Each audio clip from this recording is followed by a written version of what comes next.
بسم الله الرحمن الرحيم، والصلاة والسلام على سيدنا محمد وعلى آله وصحبه وسلم.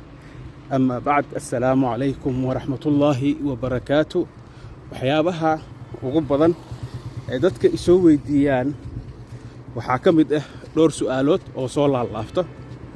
marka maanta su'aalaha soo laalaabto waxaan rabaa inaan xoogga saaro su'aasha Masar shaqo ma taallaa oo meel shaqo ma tahay oo laga shaqaysan karo.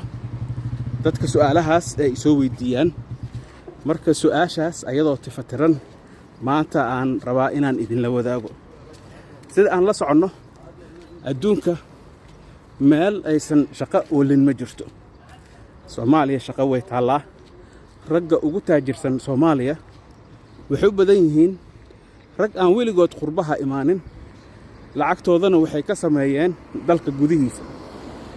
ama beer ha ka bilaabaan, ama xarqaan ha ka bilaabaan, xataa ayagoo khibrado iyo waxba lahayn, xataa guluusyada leh, xataa maaragtay shaatiyaasha ku toltolaan. marka adduunka meel walba shaqo waa taallaa. intaa Masar aan joogay waxaan ku arkay dhowr Soomaali oo shaqaysanayso oo maaragtay shaqooyin kala duwan ka shaqeynayo. shaqooyinkii ka shaqeynayeen waxaa ka mid ahaa, waxaan ku arkay gabar dukaanka dharka ka shaqeynayso. dukaanka dharkana iska leeyahay Masaari. waxaan arkay sidoo kale nin maaragtay guri oo waardiye ah oo maaragtay cimaarad dhan uu waardiye ka yahay oo nadiifinayo. cimaarad oo weli compound xiran uu meesha joogay waardiyuu ka ahaa oo gruubka shaqaaluhu ka mid ahaa. asigana waxa waaye wuxuu ka mid ahaa dadkaas uu ka mid ahaa. waxaan kaloo arkay Soomaali dukaamada ka shaqeynaysa, iyagana waan arkay. Allahul musta'aan. waxaa kaloo jira waddankan dad badan oo Soomaali oo beec mushtara yaryar haysto oo sidaas ku shaqaystaan. waxaa kaloo jira waddankan ma aragtay qadaamooyin gabdho ku shaqeeyo. waxaa jira kuwa xinna ku shaqeeyo. waxaa jira kuwa timaha tidco. waxaa jira kuwa sambuuska basle ka shaqaysto, sambuuska duwo iyo macsharada iyo bajiyaha iyo ma aragtay waxyaabahaas kuwa ka shaqaysta jiro.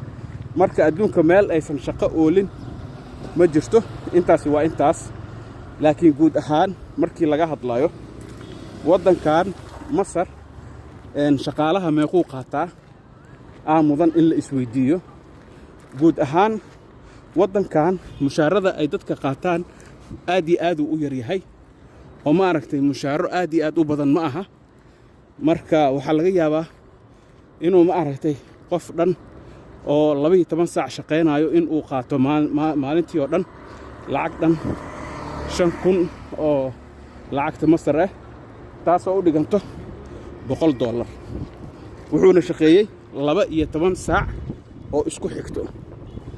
marka waad dareemi kartaa qofka waddanka joogo mushaarkiisa meequu noqoni karaa. markii aan guud ahaan aan fiiriyey mushaarka qofka waddanka jooga uu qaadan karo waxaa ka mid ah, Allahul musta'aan, min $100 ilaa iyo $250 intaas u dhaxayaan. meeshaana waxa waaye khazaana la dhahaa. biyaha magaalada cabayso uu u qaybiyaa magaalada, maaragtay meeshaas uu qaybiyaa. marka waa kaas guud ahaan. haddaa waddankan shaqo u imaanaysid, Allahul musta'aan, waxaa ku talagelaysaa hadduu ilaahay kuu sahlo shaqo in aad qaadani karto min $100 ilaa iyo $250. adayna kugu xiran tahay iyo nasiibkaada. laakiin dadkii waddanka u dhashay aaba baahi haysaa oo shaqo raadinayo, oo qofka Masaarida 12 saac wuxuu kugu shaqayni, maxaa la dhahayay, wuxuu kugu shaqayni $100, 5,000. kuwa oo shaqooyinka farsamada ka shaqeeyaanna waxay qaadanayaan maalintii $250. waxay ku xiran tahay qofka iyo nasiibkiisay ku xiran tahay iyo siduu u shaqaystay ku xiran tahay. marka waa kaas guud ahaan.